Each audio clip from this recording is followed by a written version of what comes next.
Assalamualaikum warahmatullahi wabarakatuh. Om Swastiastu, Shalom, Namo Buddhaya, Rahayu, salam kebajikan, dan salam pendidikan.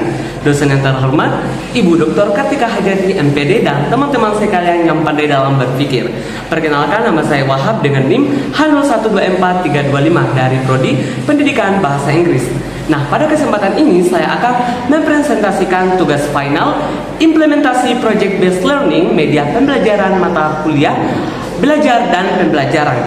Nah, yang berjudul model-model pembelajaran inovatif yang berbasis filosofi konstruktivisme. Nah, dalam presentasi ini saya akan membahas konsep konstruktivisme serta 3 model pembelajaran yang lahir dari filosofi tersebut. Nah, yaitu yang pertama ada discover learning, yang kedua inquiry learning, dan yang ketiga ada blended learning.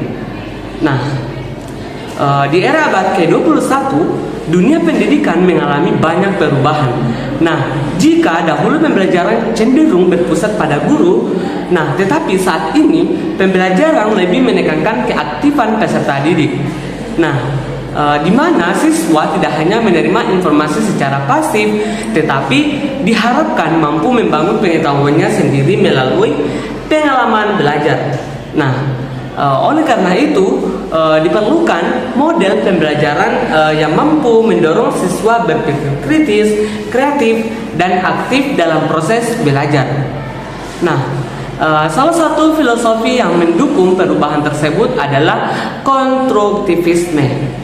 Nah, filosofi konstruktivisme, apa sih itu filosofi konstruktivisme?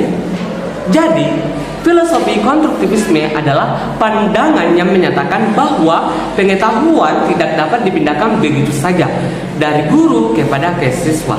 Nah, pengetahuan harus dibangun oleh siswa sendiri melalui pengalaman, interaksi sosial, dan proses berpikir.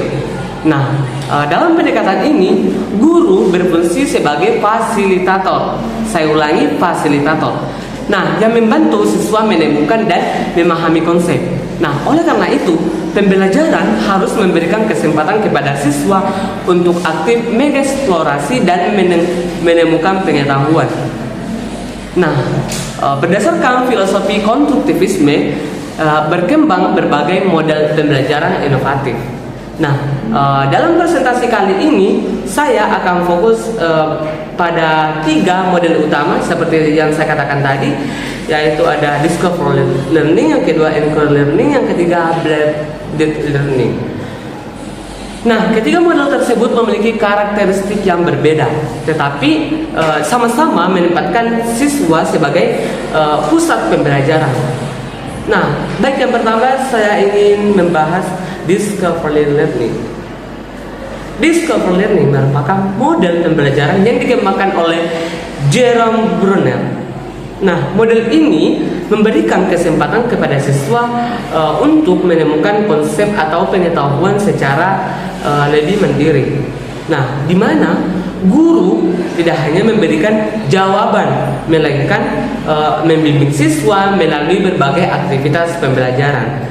Nah, dengan menggunakan cara ini, pemahaman siswa menjadi lebih mendalam karena mereka dapat menemukan sendiri konsep yang mereka dapat pelajari dan dipahami.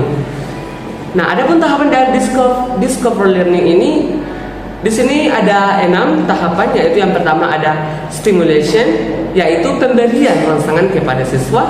Kedua ada problem statement, yaitu mengidentifikasi masalah. Yang ketiga ada data collection, yaitu mengumpulkan informasi.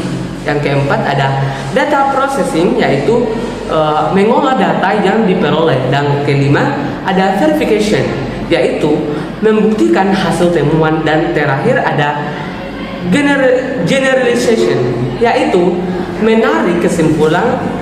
Nah, melalui tahapan ini, siswa dapat belajar jauh secara lebih aktif dan sistematis. Nah, yang kedua ada inquiry learning. Model berikutnya yaitu model yang menekankan proses penyelidikan untuk memperoleh pengetahuan. Nah, dalam model ini siswa diajak untuk bertanya, mencari informasi, menganalisis data, dan menemukan jawabannya sendiri. Nah, oleh karena itu, siswa di sini itu sangat berperan penting sebagai seorang peneliti yang berusaha memecahkan sesuatu masalah. Nah, kemudian ada pun jenis inquiry learning, yaitu terdiri dari 3. Yang pertama ada inquiry terstruktur.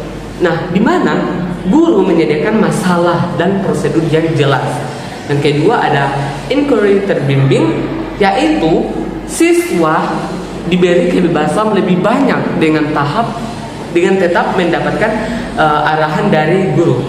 Nah, yang ketiga inquiry bebas, yaitu siswa secara mandiri menentukan masalah dan cara penyelesaiannya. Tingkat kemandirian siswa meningkat dari inquiry terstruktur hingga inquiry bebas. Nah, selanjutnya ada pun kelebihan dari inquiry learning. Ada pun beberapa kelebihan inquiry learning adalah yang pertama ada melatih kemampuan berpikir kritis. Yang kedua, mengembangkan kemampuan analisis. Yang ketiga, meningkatkan keterampilan pemecahan masalah. Yang keempat, ada membantu siswa menjadi jauh lebih percaya diri, karena siswa dapat terlibat secara langsung dalam proses pemecahan informasi, sehingga pembelajaran pun jauh lebih bermakna.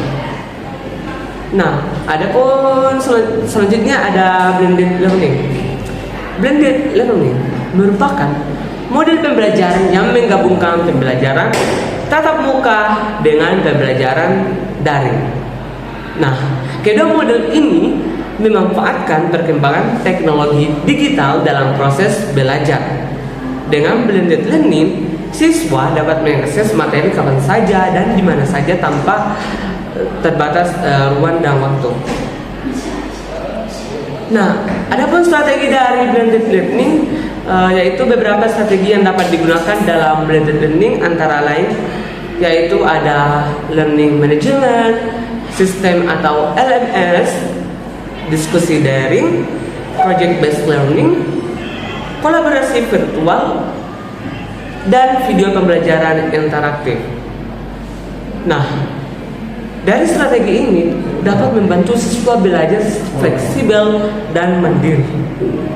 Oke, next. Perbandingan ketiga model.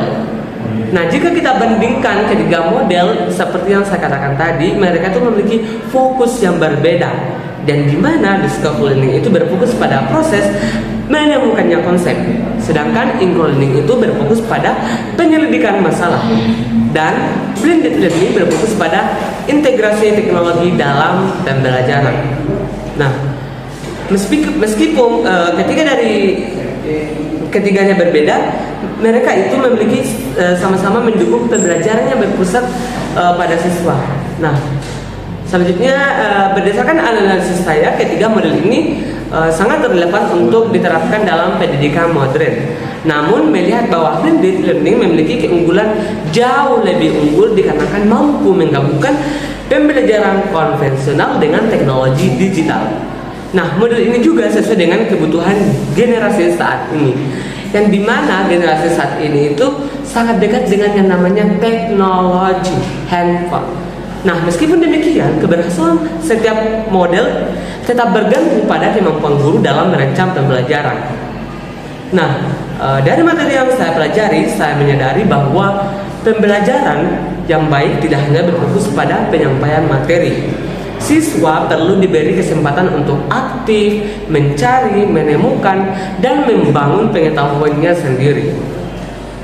Nah, sebagai calon guru bahasa Inggris, saya berharap dapat menerapkan model-model pembelajaran inovatif ini agar proses belajar menjadi jauh lebih menarik, efektif, dan bermakna bagi siswa saya kelak nanti.